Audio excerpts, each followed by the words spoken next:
So hello বন্ধুরা, আমি Tufan. Welcome to my channel Tufan Das vlogs. তো বন্ধুরা, আমাদের ট্রেন আছে 6টা 10-এ এবং এখন বাজছে 5টা 45। তো আমাদের ঘর থেকে আমাদের স্টেশন হই মাত্র 5 মিনিট। তো বন্ধুরা, ফাইনালি রেডি হয়ে গেছি। এবার আমি যাচ্ছি স্টেশনের দিকে। তো চলুন স্টেশনে গিয়ে আপনার সাথে আমি দেখা করছি। তো বন্ধুরা, ফাইনালি পৌঁছে গেছি আমি আমাদের স্টেশনের কাছে। তো চলুন স্টেশনের ভিতর গিয়ে ব্লগটা কন্টিনিউ করছি।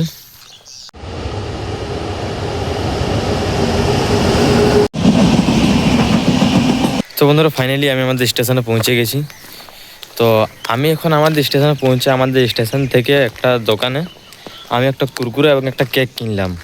বন্ধুরা, একটা কুরকুরে কিনলাম, একটা কেক কিনলাম। তো আমাকে এমন কেন লাগছে যে কুরকুরের প্যাকেটটা আগের থেকে অনেক ছোট হয়ে গেছে। সত্যি ভাই, আমি অনেক দিন পরে কুরকুরে কিনলাম। তো আমাকে এমন লাগছে যেটা কুরকুরের প্যাকেটটা অনেক ছোট হয়ে গেছে। আবার এখানে লিখেছে 50% এক্সট্রা।